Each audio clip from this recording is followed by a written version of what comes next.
머물러서 찬양하는 것이 너무 아름다워. 이런 은혜를 맛보시며 누릴 수 있는 복을 우리가 예수 믿으면 누릴 수가 있습니다.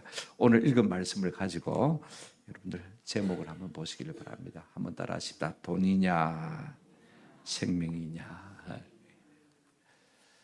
우리는 다 돈 좋아하지 않는 사람 한 사람도 없습니다. 그렇죠? 그런데 궁극적으로는요, 돈이 우선이 아닐 수가 있습니다. 아무리 내가 일확천금이 있어도 한 달밖에 내가 살지 못한다면 그 많은 돈이 무슨 의미가 있겠어요? 결국은 생명이 있고서야 뭐가 필요합니까? 돈입니다. 여러분, 생명이 우선이지 돈은 차선입니다. 그런데 오늘날 현대인들은요, 돈을 우선에 두고 생명은 아무것도 아닌 것처럼 있는 것이니까 늘 있을 것처럼 착각하고 살아가는 것이 참 문제예요. 오늘도 세월은 갑니다. 맞습니까? 시간은 흘러갑니다. 제깍제깍 흘러갑니다. 저는 요즘 느끼는 것은요, 1년을 드러나도 쓸 것이 없어요. 금방 1년이 지나가 버립니다. 언젠가는 하나님 앞에 세월을 묻는데, 오늘 우리가 이 시간 교회 처음 나오신 분들, 오늘 한 관리가 예수님께 나와서 절함에 물었습니다. 내가 어떻게 해야 영생을 얻으리까? 이 질문이 우리의 질문이 되고 예수님의 답변이 우리에게 주는 답변이 되어서 우리 모두가 영생을 받아 누리는 은혜가 있기를 주님의 이름으로 축원합니다. 여러분, 꿈 넘어 꿈.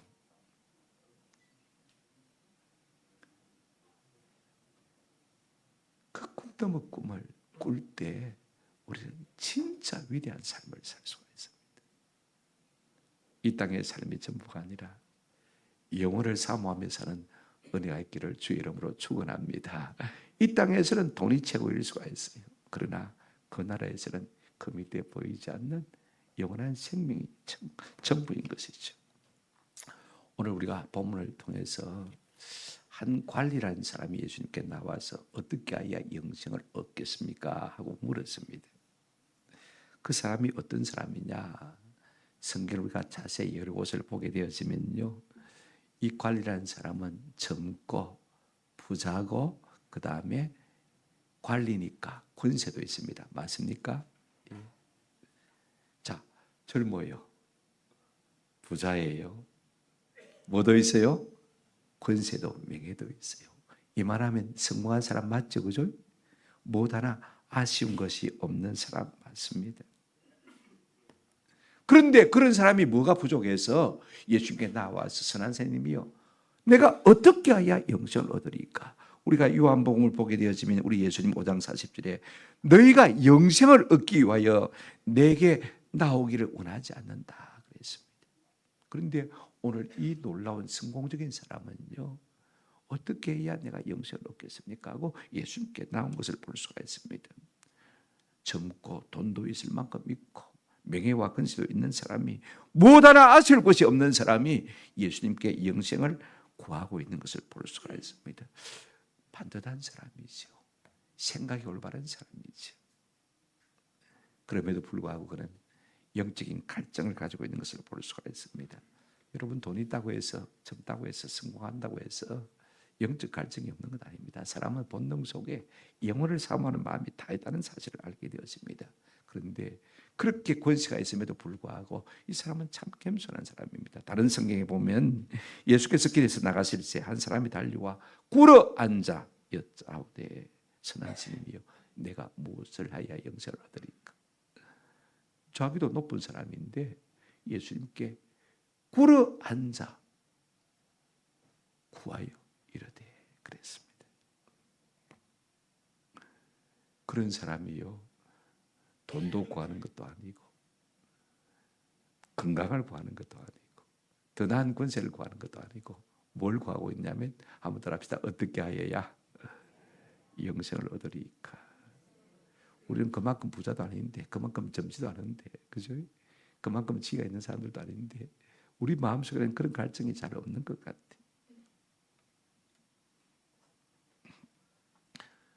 우리가 어떤 삶을 살든지 세월은 흐르기 마련입니다. 그죠? 저는 우리가 좀 우리의 미래에 대해서 더 넘어서 넷에 대한 관심이 좀 있기를 주님의 이름으로 축원합니다. 어떤 신학교의 학생이 교수님에게 물었습니다. 교수님, 사람이 죽을 준비를 한 데는 얼마나 시간이 걸리겠습니까? 여러분, 죽을 준비를 한 데는 얼마나 시간이 걸리겠어요? 아이고, 이제 내가 가는구나 하고 체념하는 순간에 죽을 준비가 되어집니다. 그죠? 몇 분 안 걸립니다. 몇 분 안 걸리니. 그랬더니 또 신학생이 교수님에게 물었습니다. 그러면 천당 가는 준비를 한 데는 얼마나 걸리겠습니까? 여러분 어떻게 생각하십니까? 천당 가려면 얼마나 걸리겠습니까? 교수님이 수월하게 대답했습니다. 그것도 몇 분 안 걸리네. 왜냐하면 예수님의 십자가에 곁에 달린 한편 강도는요, 살인과 강도죄로 말미암아 자기가 지금 십자가에 죽어가고 있거든요. 그런데 십자가에서 일어난 모든 일을 보면서 자기 옆에 달리신 예수님이 하나님의 아들이신 것이 믿어졌어요. 구원자인 것이 믿어졌어요. 자기도 지금 죽어갑니다.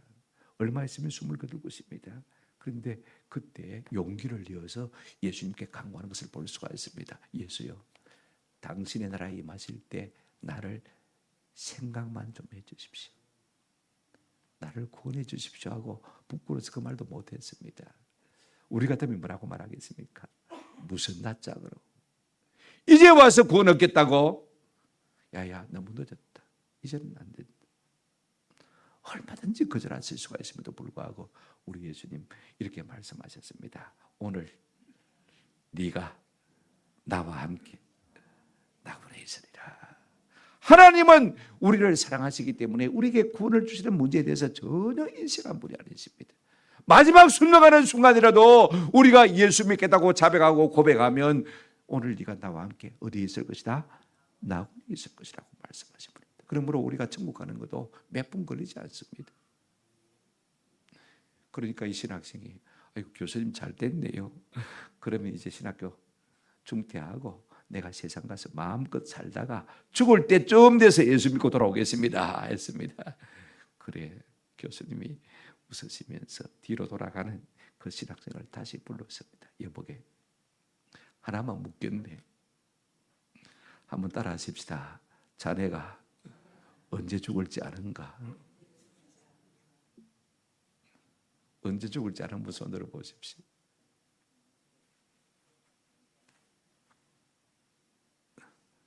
아무도 내 죽을 날을 모릅니다. 죽으면 밤무성이 3년 간다고 말입니다. 그죠? 다 죽을 것 같은데. 제가 군에 있을 때 우리 사단장 한 분은 테니스 치다가 이야, 멋지게 말입니다. 드라이브를 걸어서 탁 한 점을 얻었습니다. 그 순간 테니스 채를 놓더니 쓰러졌어요. 그리고는 돌아가셨습니다. 사람이요, 자기 죽을 날을 모릅니다. 죽을 때를 모릅니다. 내가 죽을 때를 알면 내가 5분 전에 준비하면 되겠죠. 회개합니다. 예수님 믿습니다. 그러면 되겠죠. 저는 부탁을 드립니다. 아무리 세상에 내가 젊고 부자고 명예와 근세를 가졌다 할지라도 가장 중요한 것은요, 무엇입니까? 하나 넘겨주십시오. PPT에 다 갖춰도 한 가지 결핍이 있습니다. 뭡니까? 한번 따라합시다. 영생의 문제. 이 문제는 우리에게 숙제로 남아 있는 것입니다.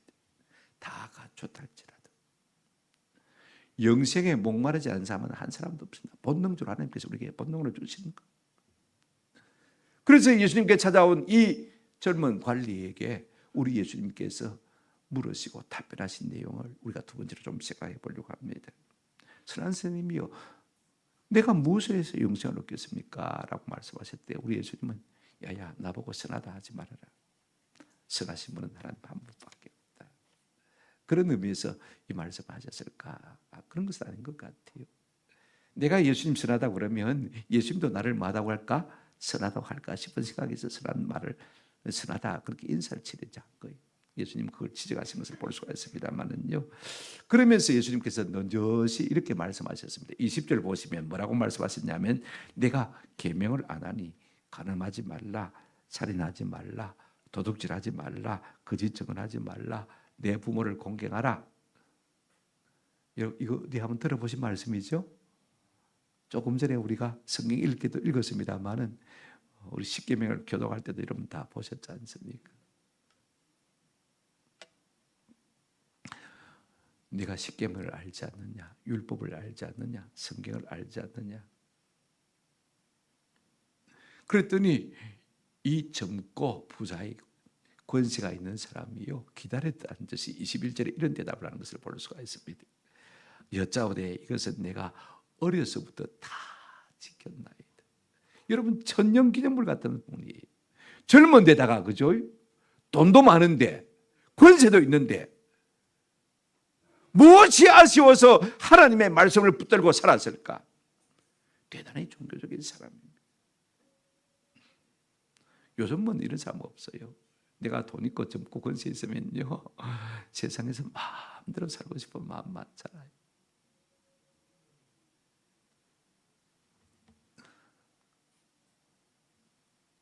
며칠 전에 제 초등학교 동창한테 전화가 왔어요. 야야, 니 누구 아나?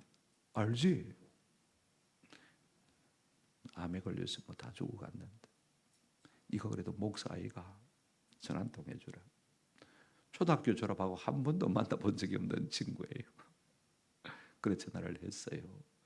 이번에 있다고 그러더라고요. 그래 나 알겠나 물어보니까 잘 알지. 나도 니 잘 안다. 니 그림 천재 아이가. 어떻게 살았노 했더니 그림 그리고 경남대학 교수로 은퇴했대. 그러면서 야야 니 때문에 내가 예수 믿고 잘 믿고 있다. 우리 집 사람이 여자지만은 목사가 됐다. 개척교회 하고 있다 그랬다. 아, 그 소리 듣는데 얼마나 반가웠지. 아마 예수 안 믿었으면 그 친구도 마음껏 세상을 살았을 친구입니다. 오늘 이분도요 젊었죠? 돈 있죠? 뭐가 있습니까? 권세 있어요. 그리고 여태까지 말씀대로 살았대요. 그때 우리 예수님께서 이렇게 말씀하셨습니다. 성경 보실까요? 22절 한번 보시기를 바랍니다. 예수께서 이 말씀을 들으시고 이르시되 내게 아직도 한 가지 부족한 것이 있으니 내게 있는 것을 다 팔아 가난한 자들에게 나누어 주라. 그리하면 하늘에서 네게 보화가 있으리라. 그리고 와서 나를 따르라 하시니라. 지금 그는 젊지만은 권세가 있지만은 그 가운데 뭐가 있습니까? 돈이 있었습니다. 부자라고 했습니다. 그죠? 그런데 네 그거 네 부자인 그때 많이 있는데 좀 나눠주라 가라는 자들에게 말씀하셨습니다. 여러분 사람들은요 돈이 전부입니다. 이거 무너지면 다 무너질 것 같은데 우리 예수님은 다 그 마음을 아시고 그거 한번 빼가지고 가난한 사람에게 주거라. 우리 성경은요 어떤 명령을 하시면 그냥 명령만 하지 않습니다. 한번 따라합시다. 약속을 줍니다. 가난한 사람한테 다 팔아주라. 그리하면 하늘에서 네게 뭐가 있을 것이다? 보화가 있을 것이다. 하나님 우리 뭐가 탐이 나서 그런 게 아니에요. 하나님 내가 딱 숨겨놓고 뒤에 그죠? 이거 줄 테니까 한번 순종해봐라 그 말씀인 것입니다. 여러분 이거 내려놓지 못하면요 진짜로 주님의 제자가 될 수 없는 것입니다. 돈 비우는 그림이 나와 있죠.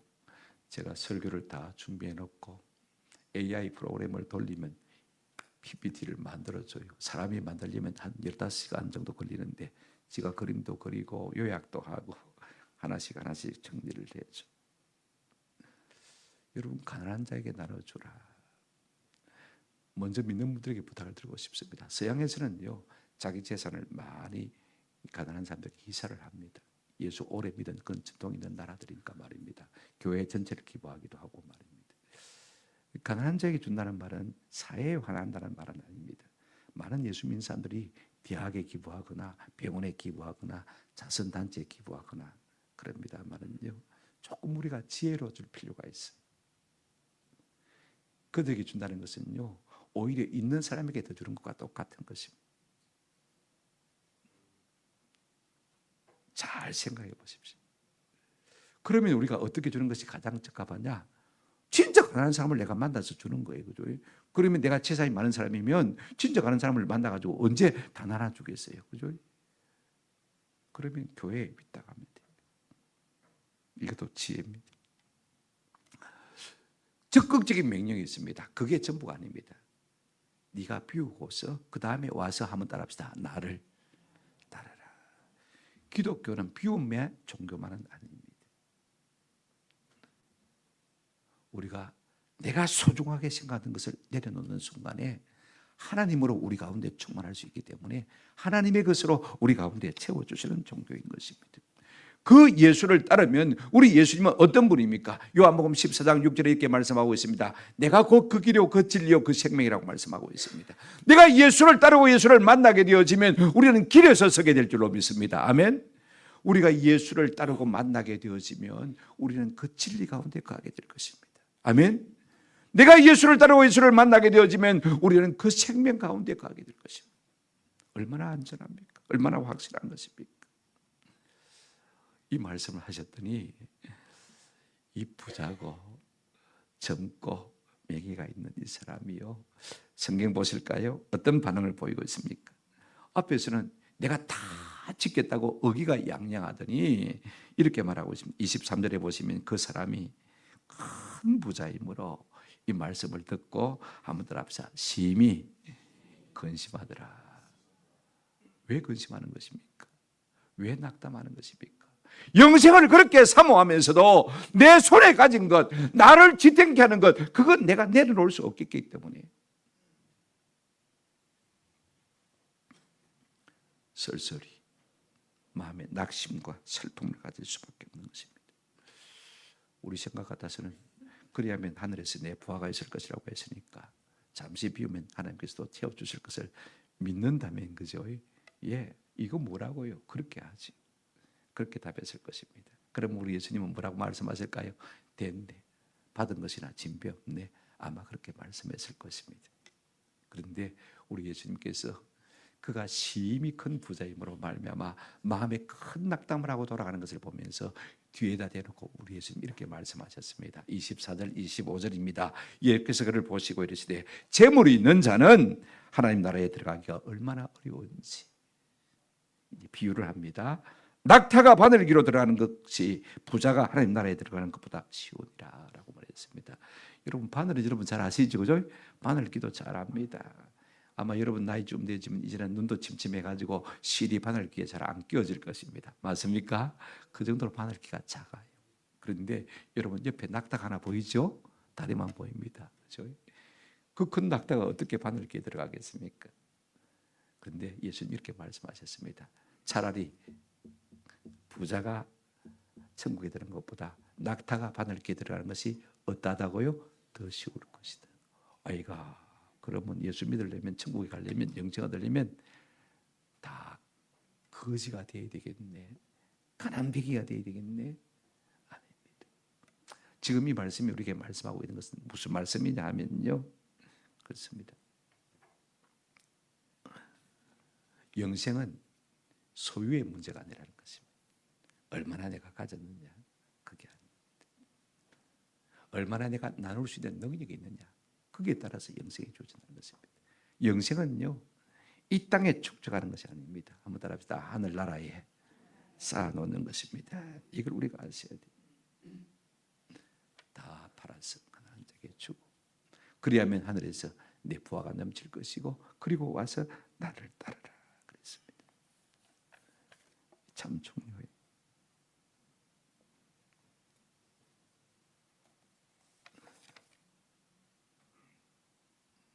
저는 우리 예수님께서 얼핏 생각하면 사회주의, 공산주의 아닌가 하는 생각을 하시는 분도 있을 것 같아요. 왜? 가난한 자에게 자꾸 나눠주라고 했으니까. 절대로 그렇지 않습니다. 예수님은 사회주의자 아닙니다. 공산주의자입니다. 제가 경험하고 제가 알고 있는 사회주의자, 제가 알고 경험한 영구한 공산주의자들은요, 남의 돈을 내 것처럼 펑펑 쓰는 사람입니다. 절대로 자기 것은 안 내놓습니다. 남의 거 뺏어가지고 주려고 하지 내 것을 내놓은 사람은 없습니다. 이게 예수님과 그들의 차이입니다. 강제성과 자발성의 차이인 거예요. 그러나 우리가 꼭 기억해야 될 것 있습니다. 남의 돈이라도 펑펑 쓰면 그들 난다. 말이 대처가 한 말입니다. 조심해야 돼요. 너무 우리가 펑펑 쓰는 것, 남의 돈이라고, 그죠? 별로 좋은 것은 아닙니다. 이 말씀을 예수님께서 하셨습니다. 무슨 말이냐? 돈을 최우선으로 생각하는 사람은 하늘나라와는 상관이 없다는 것입니다.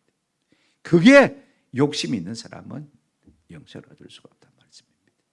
여러분, 우리 인생에서 가장 하나님과 강력한 라이벌이 되는 게 뭔지 아세요? 마태복음 6장에 보면 우리 예수님이 말씀하셨습니다. 한번 따라합시다. 하나님과 재물을 겸하여 섬길 수 없느니라. 많은 사람에게 있어서 신은 돈입니다. 진짜 신은 돈. 네가 돈의 문제, 이 욕심의 문제를 내려놓지 않으면 영생을 얻을 수 없다, 그 말씀인 것입니다. 이제 세 번째로 제가 생각을 하고 싶은 것은요, 이 모든 것들을 다 주변에서 보고 들었던 청중과 예수님의 수제자인 베드로의 질문과 예수님의 대답을 좀 살펴봤으면 좋겠습니다. 26절입니다. 듣는 자들이 이르되 그런즉 누가 구원을 얻을 수 있나이까? 다 버려야 영생을 얻는다고 그러니까 말입니다. 내가 생각해 보니까 내 피 같은 돈을 나는 만 원도 함부로 버릴 수가 없는 거예요. 남 줄 수가 없는 거예요. 내가 100억 재산인데 1억도 떼어놓을 수 있습니까? 그럼 99억밖에 안 되는데 1억 더 채워서 101억을 만들어야 다음에 200억을 만들 수 있는데, 그죠? 우리가 다 그렇게 생각하잖아요. 내가 재산이 1억인데 100만 원 떼어서 주라고 그러면 아이카 1억에서 100만 원 아까 남은 언제 또 채워넣어? 빨리 100만 원 더 만들어서 1억을 넘어서야지. 그래야 2억 넘어가지. 그죠? 다 그런 생각합니다. 그러니까 절망을 느낀 거예요, 사람들은. 누가 그러면 영생 얻겠냐? 그렇습니다. 인간은 스스로 영생을 얻을 수 있는 존재는 아무도 없습니다. 예수님 뭐라고 답변하신지 알아요? 27절 한번 보시기 바랍니다. 이르시되 무릇 사람이 할 수 없는 것을 한번 따라합시다. 하나님은 하실 수 있느니라. 사람은 자꾸 지가 커지려고 합니다. 커지려고 하면 커질수록 부자가 되어 있다고 생각합니다. 그러면 그럴수록 바늘기로 들어갈 수 있습니까? 없습니까? 들어갈 수가 없는 거예요. 그러나 하나님은 하실 수가 있습니다. 누가복음 15장에 보면 당자의 비유가 나와요. 아버지가 멀쩡하게 살아계신데 둘째 아들이 말입니다. 아버지, 내 목 주소. 유산을 챙겨가지고 말입니다. 간섭받으니까 먼 이국으로 갔습니다. 돈 있을 때야 내 마음대로 살죠. 먹으라 마시라 부으라 친구도 많고, 그죠? 그런데 돈이 항상 있습니까? 허랑방탕하다 보니까 알거지가 되고 말았습니다. 친구도 다 떠나가는 것이지요. 그죠? 없는데 친구가 있습니까? 그래서 남의 집에 모습을 들어갔습니다. 먹고 살아야 되니까. 근데 기근마저 들었습니다. 먹을 것이 없으니까 돼지가 먹는 음식을 먹습니다. 그제서야 비로소 내 아버지 집에는 먹을 것이 얼마나 많은데 나는 여기서 줄여 죽는구나. 그래서 그가 그 사실을 깨닫자마자 비로소 아버지 집으로 돌아가기 시작한 것을 볼 수가 있습니다. 하나님은요, 사람을 작게 만들 수가 있습니다. 한번 따라합시다. 가난을 통해서, 실패를 통해서, 질병을 통해서 우리를 작게 만드십니다. 우리의 마음이 작아지게 하시는 것입니다. 우리의 마음이 가난해지게 만드시는 것입니다. 우리의 마음이 겸비하게 만드시는 것입니다. 오늘 우리의 삶의 가난이 우리를 엄습하고 있다면, 질병이 나를 엄습하고 있다면, 세상에서 자꾸 내가 무시당하고 있다면 하나님이 여러분을 작게 만드셔서 천국 백성으로 삼으시기 위한 시그널, 신호라고 생각하시고 주께로 두 손 들고 돌아오시는 은혜가 있기를 주님의 이름으로 축원합니다. 내 몸이 자꾸 약해질 때,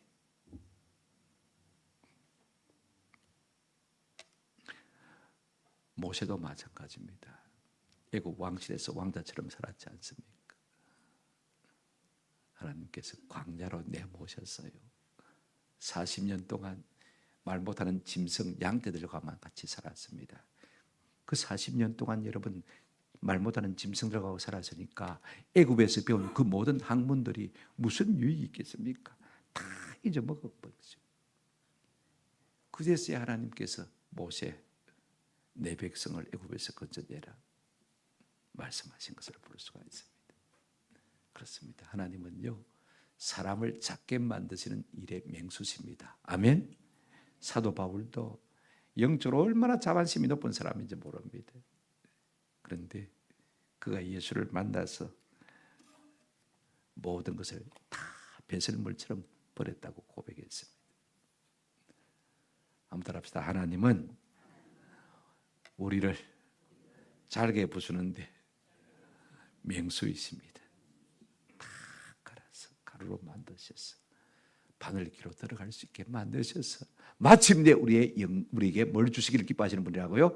영생을 주시기를 기뻐하시는 분인 것입니다. 이용규 선교사님이라는 분이 계십니다. 내려놓음의 책의 저자인데요.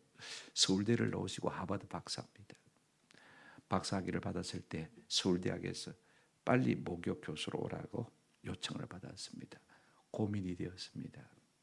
내가 목요인 서울대로 가서 교수하면 편안하게 명예 얻고 잘 살 수 있겠는데 내가 예수를 믿는 사람으로서 어떻게 하는 것이 좋겠느냐. 그래서 하버드 박사학위를 내려놓고 몽골의 선교사로 갔습니다. 많은 것을 포기했더니 하나님께서 그를 통해서 많은 영혼들을 붙여주시고 많은 교회를 개척하게 만드시고 위대한 일을 많이 이루게 하셨습니다. 결국은 하나님은 내려놓게 하시는데 명수였습니다. 천국의 종교와 영광으로 그를 관세우신 것이죠. 여러분 앤드류 카네기, 록펠러, 미국의 유수한 갑부들 아닙니까? 그렇죠? 그분들은 젊을 때는 돈을 열심히 많이 벌어서 세계적인 갑부가 되었습니다.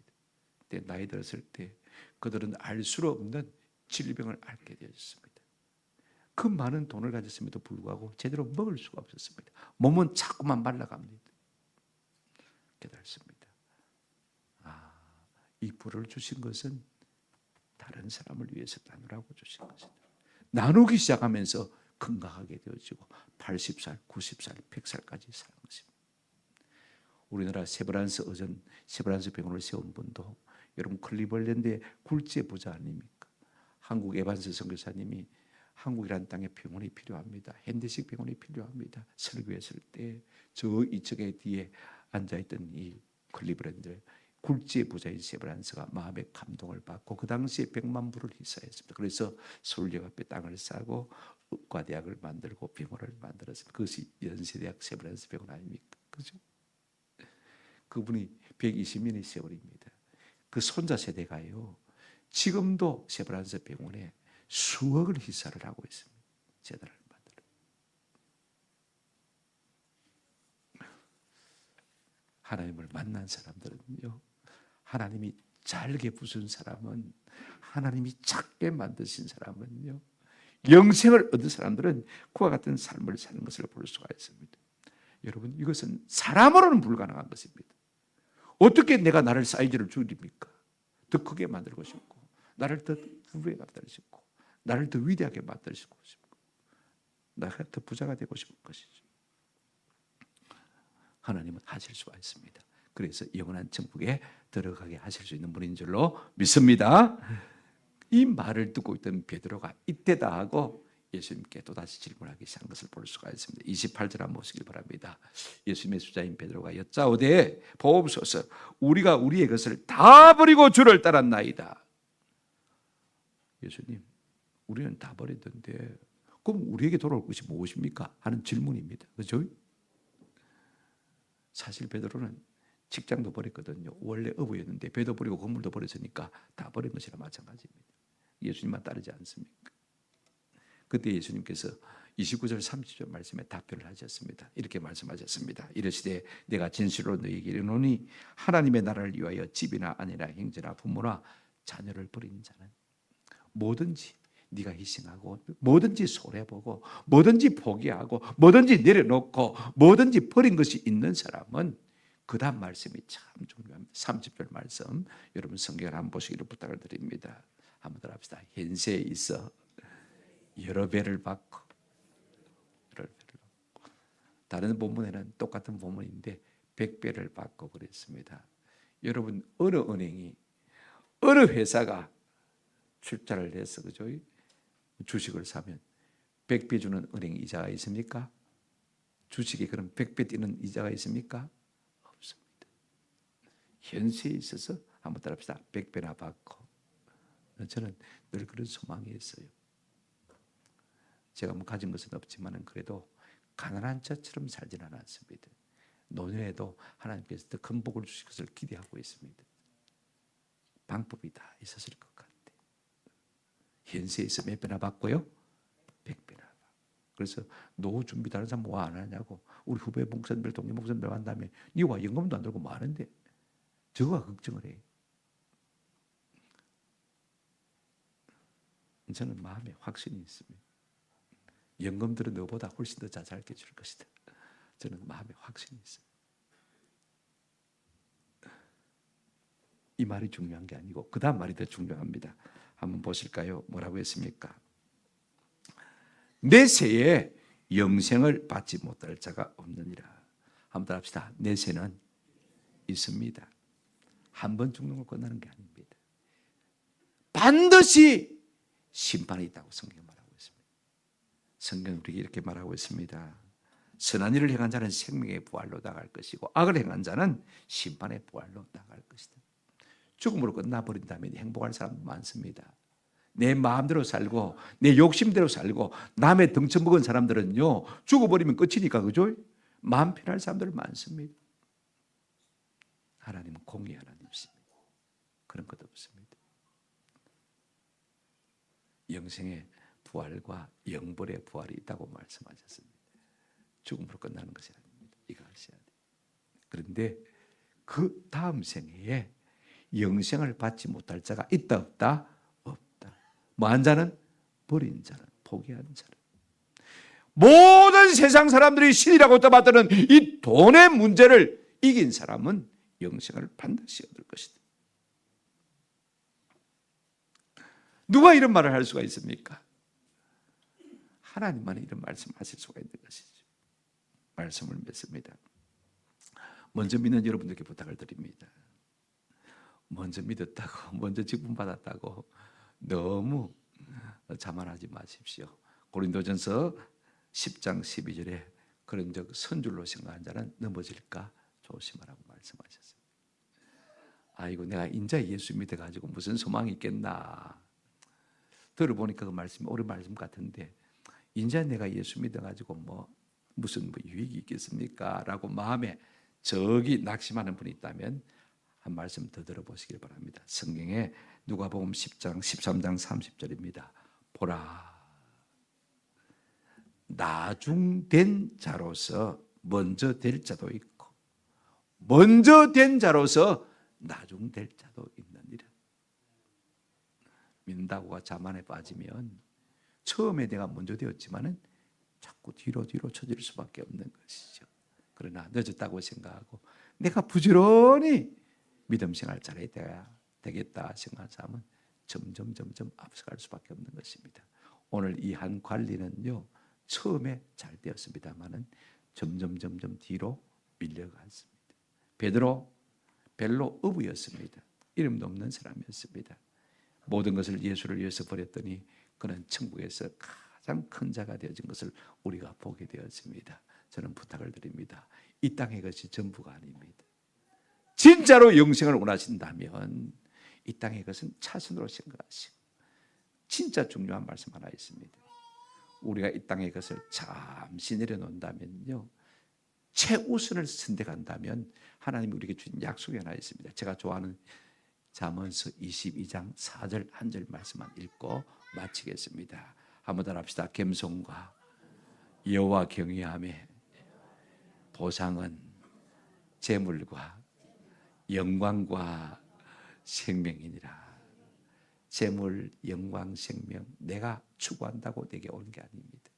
내가 쫓아가면 쫓아가는 만큼 도망갑니다. 그러나 우리가 영생을 추구하고 하나님 한 분만 두려워하고 하나님 한 분만 섬기면 우리 하나님께서는 재물도, 그 다음에 영광도, 그 다음에 생명도 주시겠다 약속하셨습니다. 이 모든 은혜를 받아 누리는 저와 여러분 되시기를 주님의 이름으로 축원합니다. 아멘. 말씀을 생각하시면서 찬송 287장 1절만 부르겠습니다. 예수 앞에 나오면 287장입니다.